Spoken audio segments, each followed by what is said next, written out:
Assalamualaikum warahmatullahi wabarakatuh. Allahu Akbar, Allahu Akbar, Allahu Akbar, Allahu Akbar, Allahu Akbar, Allahu Akbar, Allahu Akbar, Allahu Akbar, Allahu Akbar kabira, walhamdulillahi katsira, wa subhanallahi bukratan wa asila. La ilaha illallah wallahu akbar, Allahu akbar walillahil hamd. Alhamdulillah, alhamdulillahil qail, inna akramakum indallahi atqakum. Ashhadu an la ilaha illallah wahdahu la syarika lah, wa ashhadu anna Muhammadan abduhu wa rasuluh. Allahumma shalli wa sallim ala asyrafil anbiya'i wal mursalin sayyidina Muhammadin wa ala alihi wa sahbihi ajma'in, amma ba'd. Faya ayyuhal muslimun, usikum wa iyaya bitaqwallah faqad fazal muttaqun. Wasma'u ma qala Allah ta'ala fil Qur'anil Karim. A'udzu billahi minasy syaithanir rajim. Duribat 'alaihimud dhillatu aynama thuqifu illa bihablin minallah wa hablin minan nas. Al-ayat. Hadirin jamaah salat Idul Fitri rahimakumullah. Marilah kita senantiasa bersyukur kehadirat Allah Subhanahu wa taala atas segala nikmat dan karunia-Nya yang telah diberikan kepada kita semua. Wa in ta'uddu nikmatallahi la tuhsuha. Begitu banyak Allah memberikan kenikmatan kepada kita, namun kadang-kadang kita lalai bersyukur kepadanya. Nikmat kita bisa melihat saja sudah sangat luar biasa. Nikmat kita bisa melangkah, bisa mendengar, belum lagi nikmat-nikmat berupa rezeki yang Allah berikan setiap hari kepada kita sehingga kita bisa bertahan hidup. Bapak, Ibu, hadirin hadirat jamaah salat Id yang kami banggakan, kami muliakan.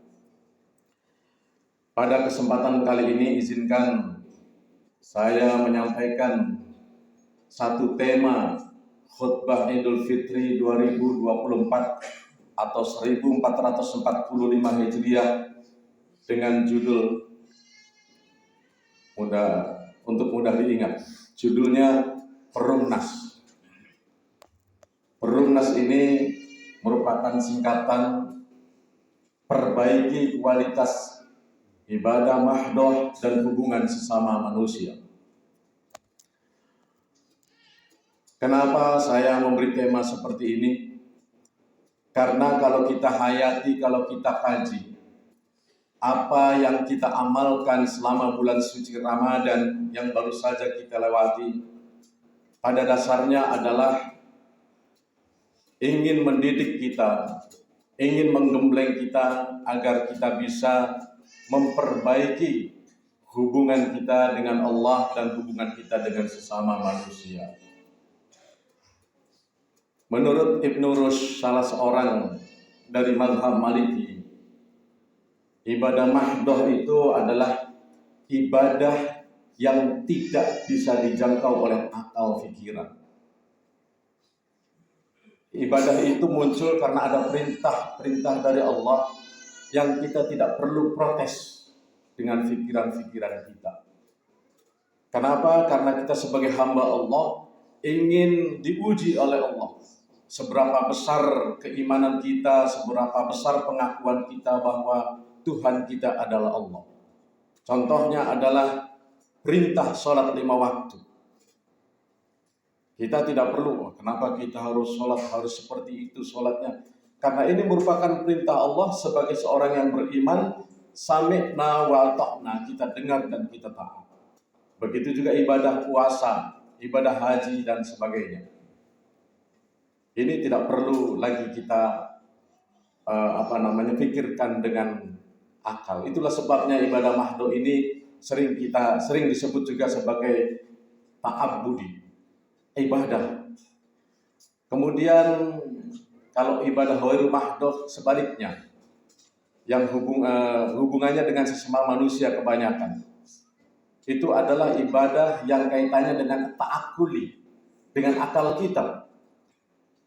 Ibadah ini walaupun seandainya tidak ada firman Allah, itu secara akal merupakan kebaikan. Contohnya begini, kita tahu bahwa orang tua kita telah mengasuh kita, telah mengandung kita, mendidik kita, kemudian kita beribadah, berbakti kepada kedua orang tua kita.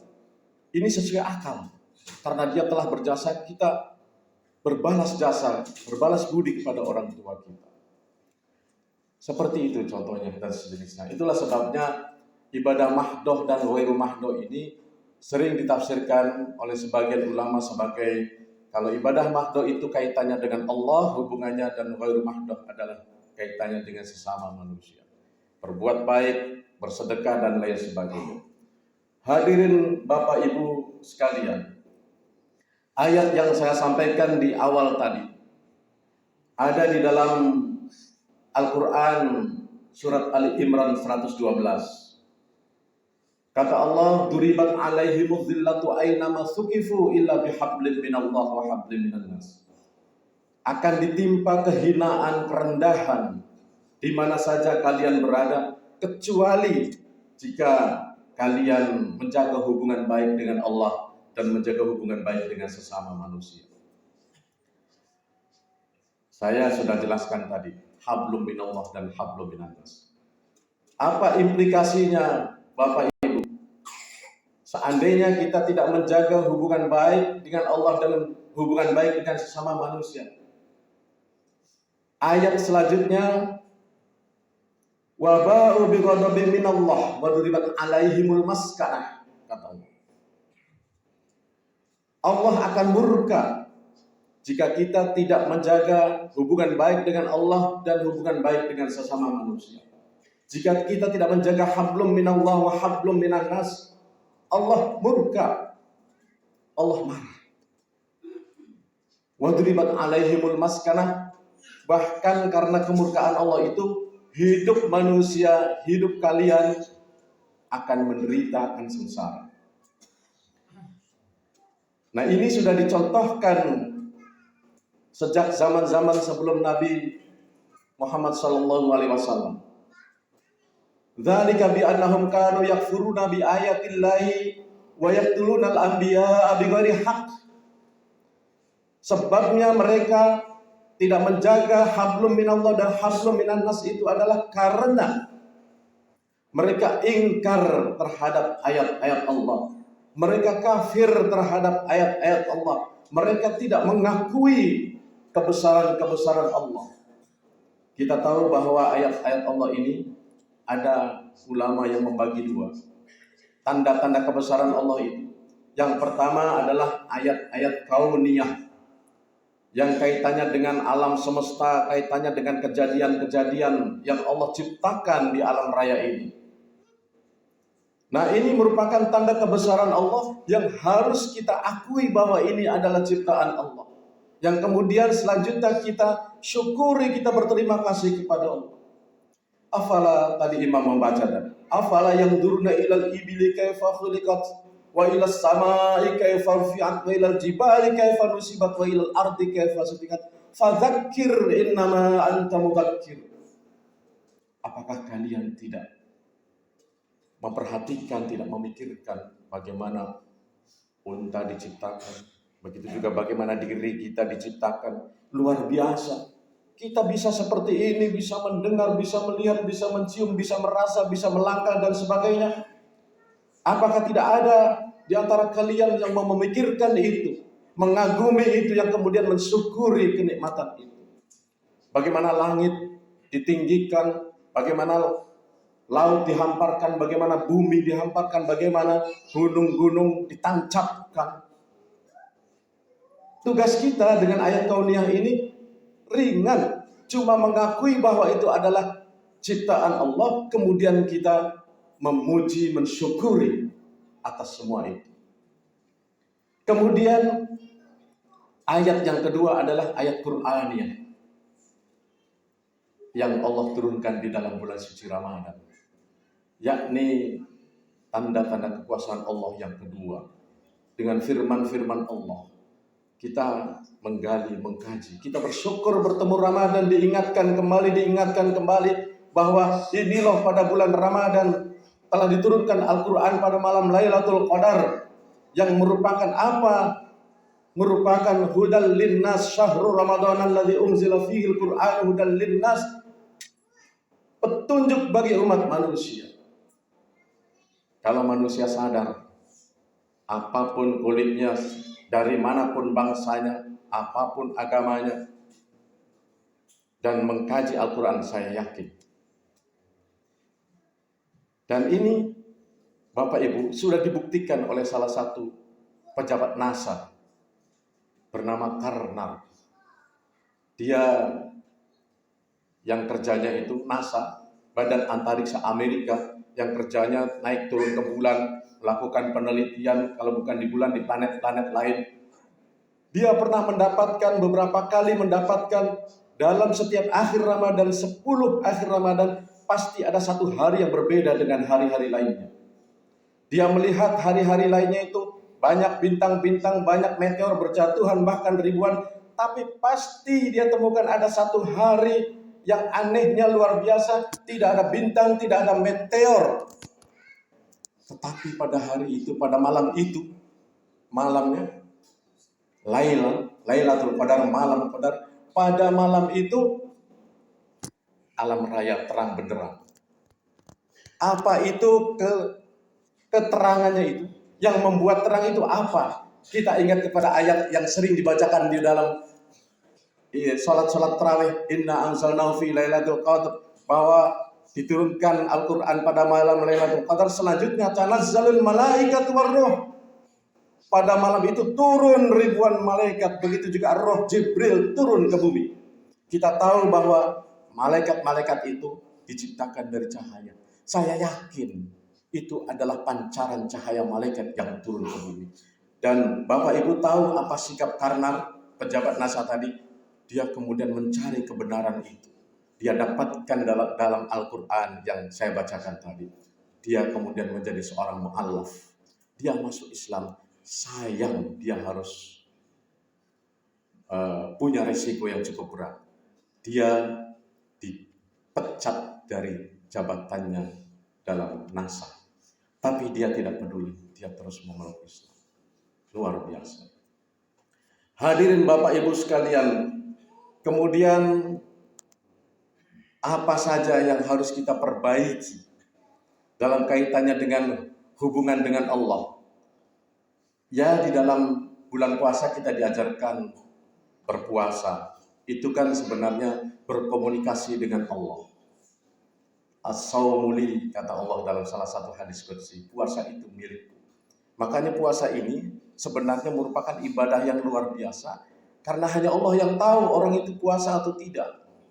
Makanya ada orang puasa pura-pura tidak puasa, tidak kentara. Sebaliknya yang tidak puasa pura-pura puasa, juga tidak kentara, tidak terlihat. Tapi Allah yang tahu dia puasa atau tidak. Kemudian qiyamul lail, salat kita merupakan hubungan dengan Allah. Mari kita perbaiki Bapak Ibu. Mungkin selama setahun yang lalu, kalau kita salat hanya menggugurkan kewajiban, sehingga sholatnya itu seakan-akan tidak bermakna.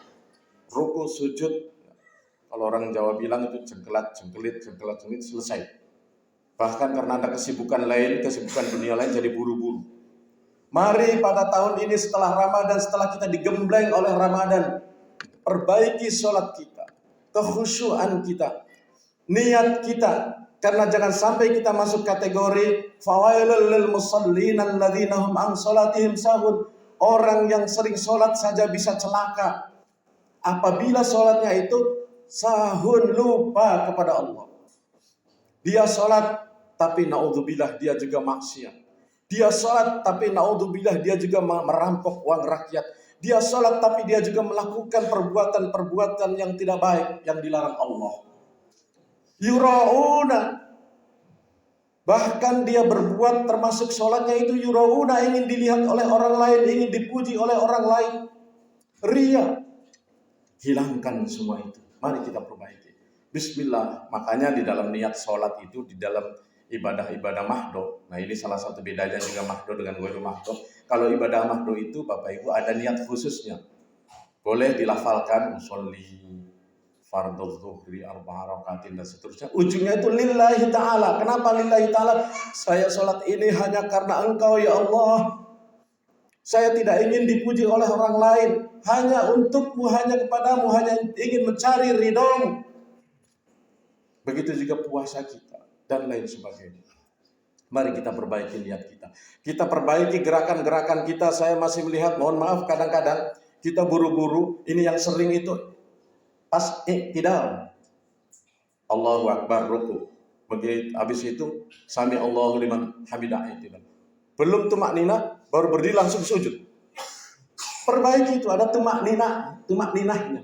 Ada berdiri sejenak sepanjang bacaan Rabbana lakal hamd baru sujud. Jangan langsung. Perbaiki gerakan. Kemudian juga perbaiki bacaan-bacaannya, bacaan Qur'annya, bacaan surat-surat lainnya agar kita khusyuk, kita perbaiki konsentrasi kita. Kemudian yang kaitannya dengan hablum minan nas, Bapak Ibu, mari kita perbaiki hubungan kita dengan sesama manusia. Ini cukup banyak, cukup panjang. Ya, mulai dari kita menyiapkan manusia yang terbaik, kita siapkan anak-anak kita. Misalnya saat ini nih pemerintah lagi sibuk, pusing pemerintah ini Pak, karena banyak stunting. Stunting banyak sekali. Stunting itu ada anak-anak tubuhnya kerdil, otaknya lemon, telat berpikir. Ini calon-calon manusia, calon-calon generasi penerus. Mari Bapak Ibu yang punya anak, yang lagi hamil, tolong perbaiki gizi kita agar anak-anak kita lahir nanti sempurna. Lahir nanti tubuhnya bagus, pikirannya cerdas. Begitu juga hubungan baik dalam kaitannya akhlakul karimah, perilaku dengan kedua orang tua, kita berkomunikasi dengan anak-anak, dengan tetangga dan lain sebagainya. Dan hablum minan nas juga bisa memberi inspirasi kepada tatanan kehidupan dunia.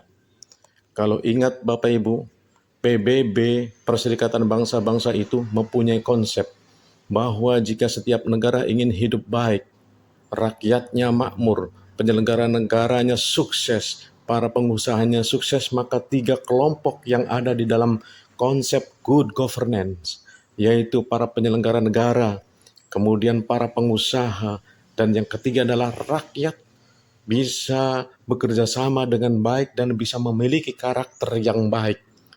Dan karakter yang baik yang paling pas untuk ketiga kelompok tersebut itu sebenarnya bisa disupport oleh ayat yang sering dibacakan para khotib di dalam setiap khutbah Jumatnya. Innallaha ya'mur bil adli wal ihsan wa ita'i dzil qurba wa yanha 'anil fahsya'i wal munkari wal baghi ya'idukum la'allakum tadhakkarun. Kata Allah, sesungguhnya Allah memerintahkan kepada kalian semua bersikap adil. Yang kedua, bersikap ihsan. Dan yang ketiga, bersikap ita'idil qurba. Baik dengan kerabatnya, saling menolong dengan saudara-saudaranya. Bapak Ibu, coba saja kita renungkan. Siapakah yang paling tepat untuk bersikap adil? Tentu saja adalah kelompok good governance yang pertama, para penyelenggara negara. Baik pemerintah, apakah DPR-nya, DPRD-nya, para wakil rakyatnya, atau juga para penegak hukumnya. Jika ketiga kelompok ini bersikap adil, insya Allah rakyat damai. Insya Allah negara ini tentram. Kemudian siapa kelompok kedua yang paling pas diberi inspirasi oleh ayat ini untuk bersikap ihsan, bersikap baik. Bahkan ihsan ini luar biasa. Kebaikannya itu bukan untuk mendapat pujian, tapi ingin mengharapkan Allah. Seolah-olah orang yang ihsan itu, ia bertindak karena melihat Allah. Karena meskipun Allah tidak melihat, tetapi yang jelas Allah melihat kita. Itu para pengusaha paling pas. Kalau para pengusahanya ini bersikap baik, bersikap ihsan, insya Allah para pengangguran akan mereka perhatikan, mereka pekerjakan di dalam perusahaannya. Yang baik itu untuk membantu rakyat. Kalau ada pengangguran, bantu, buka lowongan pekerjaan. Jangan jahat, jangan mungkar terhadap anak buah, terhadap pekerja. Dan yang terakhir, yang ketiga, wa ita idil kurba, adalah kelompok ketiga, yaitu masyarakat kita semua. Allah memerintahkan apa? Ita idil kurba, berbaik-baiklah, jangan bermusuhan satu sama lain dengan kerabat. Luar biasa Bapak. Kita prihatin baru-baru ini, sering akhir-akhir ini ada ya di Kolaka Timur Pak, anak tiri, anak membunuh bapak tiri. Di beberapa tempat beberapa bulan lalu ada orang tua membunuh anaknya, anak membunuh bapaknya, ada kakak beradik gara-gara rebutan warisan baku bunuh. Na'udzubillah min dzalik. Ita idul kurba. Ini luar biasa konsep ini. Saya juga merenungkan, pantas ya ini sering dibaca oleh para khotib karena ini adalah pesan global. Hadirin Bapak Ibu sekalian, inilah yang dapat kami sampaikan. Mudah-mudahan kita semua, ibadah kita semua di dalam bulan suci Ramadan diterima oleh Allah Subhanahu wa taala. Amin. Dan hari ini kita semua Idul Fitri, benar-benar Id, kembali fitri, kembali kepada fitrah, sehingga kita seperti bayi-bayi yang baru dilahirkan tanpa dosa, tanpa celah. Dan insya Allah kita semua berharap dan berdoa kepada Allah, semoga kita semua idkun minan nar, kelak dibebaskan dari api neraka. Amin ya rabbal alamin. Barakallahu wa lakum fil Qur'anil azim wa nafa'ani wa iyyakum bima fihi minal ayati wa dzikril hakim wa taqabbal minni wa minkum tilawatahu innahu wasami'un.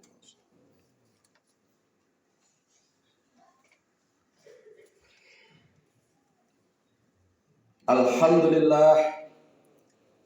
Alhamdulillahilladzi hadana li hadza wa ma kunna linahtadiya laula an hadana Allah.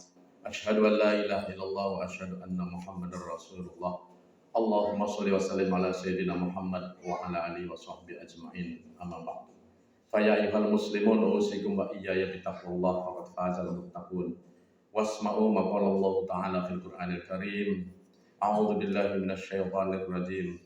Bismillahirrahmanirrahim. Wal 'asri innal insana lafi khusr illa alladziina aamanu wa 'amilus shalihati wa tawassaw bil haqq wa tawassaw bis sabr. Allahu akbar, Allahu akbar, Allahu akbar, walillahil hamd. Bapak Ibu sekalian, marilah kita renungkan bersama surat pendek yang saya bacakan tadi. Sangat bagus, sangat luar biasa untuk bekal kita. Kata Allah, demi masa, demi waktu yang terus berjalan, terus bergulir, tahu-tahu kita pada tua, tahu-tahu kita sudah dekat dengan kematian. Sesungguhnya setiap manusia ada dalam penyesalan, ada dalam kerugian. Illal ladzina amanu, kecuali yang terus beriman dan terus mempertahankan keimanan. Wa amilus sholihati, dan terus berbuat soleh, beramal baik, baik beramal dalam kaitannya hablum minallah dan hablum minannas. Wa tawassaw bil haqq, dan kita saling nasihat menasihati. Yang syukur kalau ada yang jadi ustadz, saling menasihati melalui ceramahnya, melalui tulisannya, atau kita menasihati satu sama lain dengan door to door, face to face. Ya, kita lihat teman kita, kita nasihati kalau dia berbuat yang dilarang oleh Allah. Wa tawassaw bis sabr, dan saling menasihati untuk bersabar, karena memang hidup ini banyak ujian, banyak cobaan. Mari kita kuatkan kesabaran kita. Innallaha ya'muru bil 'adli wal ihsani wa ita'i dzil qurba wa yanha 'anil fahsya'i wal munkari wal bagyi ya'idukum la'allakum tadhakkarun. Innallaha wa malaikatahu yusholluna 'alan nabi ya ayyuhalladzina amanu shallu 'alaihi wa sallimu taslima. Allahumma shalli wa sallim ala habibina wa syafiina wa karimina wa dhikrina wa maulana Muhammad wa ala alihi wa sahbihi ajma'in. Amin ya rabbal alamin. Allahumma ighfir lil muslimina wal muslimat wal mu'minina wal mu'minat al ahya'i minhum wal amwat wa atubu ilaih. Allahumma a'izzal islam wal muslimin wa ahlikil kafarata wal musyrikin wa dammir a'da'ad-din. Rabbana la tuzigh qulubana ba'da idh hadaytana wa hab lana min ladunka rahmah innaka antal wahhab. Rabbana hab lana min azwajina wa dhurriyyatina qurrata a'yun waj'alna lil muttaqina imama. Allahumma ij'al auladana auladan shalihin محسنين حافظين للقرآن وسنة فقهاء في الدين مباركا حياتهم في الدنيا والآخرة. اللهم طول أمورنا وصحي أجسادنا وأحسن أعمالنا. اللهم ادفع عنا الغلاء والبلاء والفحشاء والمنكر والشرور المختلفة والشدائد والمحن ما ظهر منها وما بطن من بلدنا هذا إندونيسيا خاصة ومن بلدان المسلمين عامة إنك على كل شيء قدير. اللهم أعز الإسلام والمسلمين وأهلك الكفرة والمشركين ودمر أعداء الدين. اللهم انصر المؤمنين والمؤمنات في فلسطين. اللهم انصر المسلمين والمسلمات في فلسطين. اللهم انصر المستضعفين في فلسطين. اللهم انصر المجاهدين والمجاهدات في فلسطين وفي كل مكان. ربنا آتنا في الدنيا حسنة وفي الآخرة حسنة وقنا عذاب النار. وصلى الله على سيدنا محمد والحمد لله رب العالمين. والسلام عليكم ورحمة الله وبركاته.